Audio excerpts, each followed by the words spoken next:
wannan jaraba da Allah ya sami ni sai in ji wani lokaci da ma Allah ya shirya wata da na sauki saboda wani lokaci bayan na ci inda kiran zahi da idan ya dafe idan ya ɗauki zafi sai in ji har a tada su ma ina yi.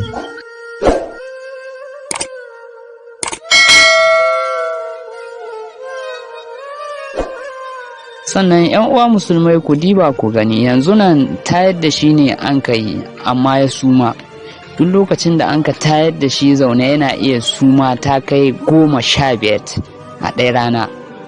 Inna lillahi wa inna ilaihi raji'un. Jama'a musulmai ku yi agaji ku taimaka mai taro sisi a taimaka ma wannan bawan Allah a ceto rayuwar shi. أعوذ بالله من الشيطان الرجيم بسم الله الرحمن الرحيم والصلاة والسلام على سيدنا محمد صلى الله عليه وسلم. Yawa musulmai kamar yadda kuka gani nan wani bawan Allah ne matashi wanda a koyaushe baya da burin da ya wuce neman haladdin shi. Wato yana sana'a ta lebaranci ta ɗuka haci haka ya kai nan ko ya aza ga mota. To sai wata jarabawa ta faru da shi wadda akalla yanzu ya yi kusan watanni kusan 5 haka ko 7 yana kwance baya da lafiya sanadiyar buhu da ya taɓa ɗoka buhun dawa to sai sanci ya ɗoke shi da sanci ya ɗoke shi sai buhun dawa ya jikice ya faɗi to sai Allah ya jarabce shi da taɓuwar ƙashin shi na baya ya goce ko ƙashin shi na baya ya kare to lakka shi ta taɓu wanda kuma laka ta taɓu an yi awo an ta asibiti ta Sokoto.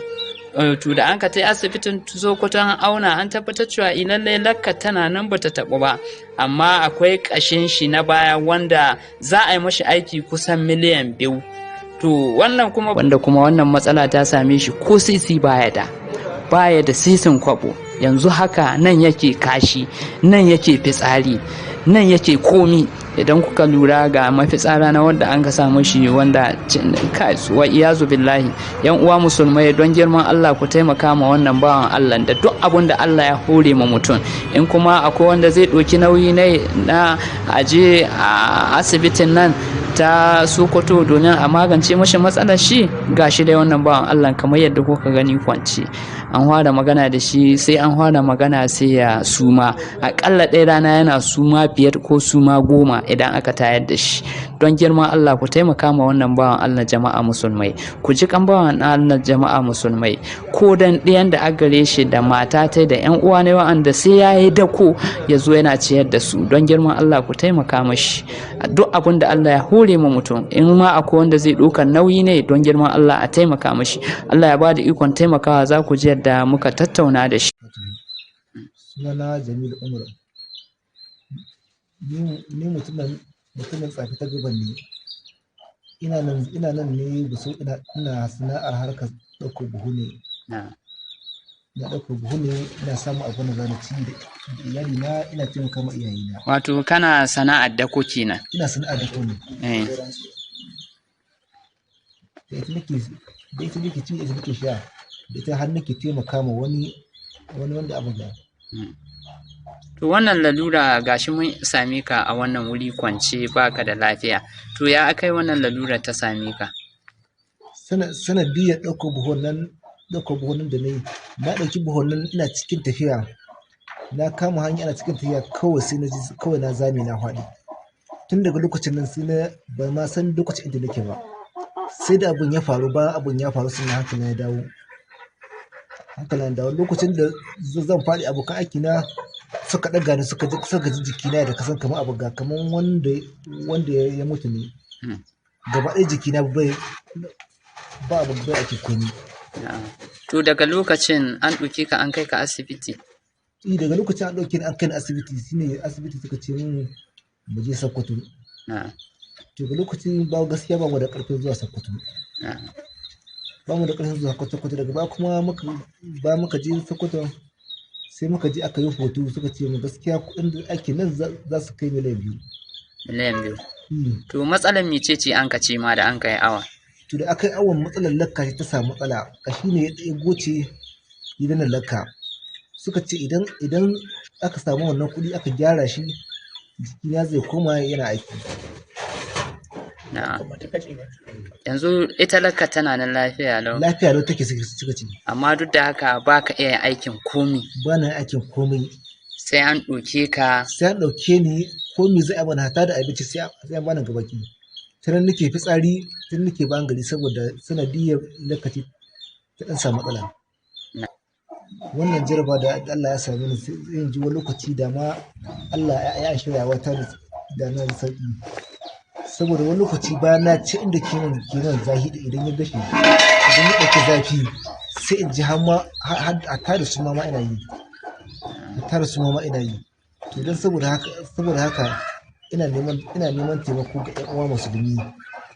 Ina neman taimako ga ƴan uwa musulmi wanda Allah ya hore mawa don Allah a taimaka mani da abin da zan nemi ma kaina lafiya. Fi sabilillahi. Ko a ɗauki nauyinka. Ko a ɗauki nauyi na a kai ni asibitin har zuwa Sokoto in kai mutum har inda likitocin suke. To yanzu kenan ana buƙatar miliyan 2 ne za a ma wannan aiki. Miliyan 2 za a yi wannan aiki. Abin da kake buƙata kenan. Abin da muke buƙata naira miliyan 2 suka ce mu za a yi wannan aiki. To kuna da wasu kuɗi ne kuna so a ce ko sisi ba ku da? Wallahi abin da za mu ci ma ga lokacin lokacin da ke lahiya sai na ji na nemo sannan abu ga tobi sai wanda ga Allah ya ji annabi sannan ya taimaka mu abin da za mu ci. Hatta ga yanzu abincin da za mu ci ba mu da shi. Sai Allah ya koro wani ya taimaka mana. To ko kana da number waya wadda ko da wasu za su je su taimaka maka suna buƙatar su taimaka maka, kana da number waya da za su kira ka su gana ainihin inda kake? Ina da number waya. To ka karanta mana number waya. 081 21 56 47 46. Ta cika. To kana da account number wadda za mu ɗora ga wannan bidiyo ko da wasu suna da niyyar taimakawa sai su tura ma? Ina da lambar account. To ka haddace ta ko ban haddace ta gaskiya. To za ka ba mu ita sai mu rubuta a cikin wannan bidiyo, idan muka rubuta idan Allah ya sa an dace duk wanda zai taimakon ka sai ya rubuta ma. Jama'a kamar da yadda kuka gani wannan bawan Allah yana cikin jarabawa, lokacin kamin wannan jarabawa ta same shi yana da iyaye yana da ɗiya, sai yayi da ko yake samun abin da zai ciyar da su, sai Allah ya jarabta shi da matsala. Yanzu ga yanan ne ya koma sai an kwanta sai an tayar, kashi da hitsari duk a kwance yake yin su, kuma ko sisi ba su da wanda wannan matsalar ta same su. Za a magance wannan matsalar, za a mai aiki miliyan 2, alhali ko sisi baya da. Kun dai gani yadda yake, yanda kun ka gan shi kwance haka, wallahi tallahi haka yake ko yaushe, yayi kashi nan yayi hitsari nan niya. To ƴan uwa musulmai, taimakon da kuka saba yi don girman Allah ku taimaka ku agaza domin ceto rayuwar wannan matashi da kuma su ɗiya ne da ƴan uwa ne wa'anda shi yake dukan lalura su. Wannan kun ga awo ne wanda an ka yi a can asibitin ta Sokoto. Hoto kun gan shi, ga sunan shi nan ne, Umar Jamilu, dan shekara 30. Number waya kuma ya riga ya gayi wa'anda suke buƙatar su san inda yake, yana nan Janyau ta Gabas. To don Allah a taimaka a agaza. Allah ya sa a dace Jamilu.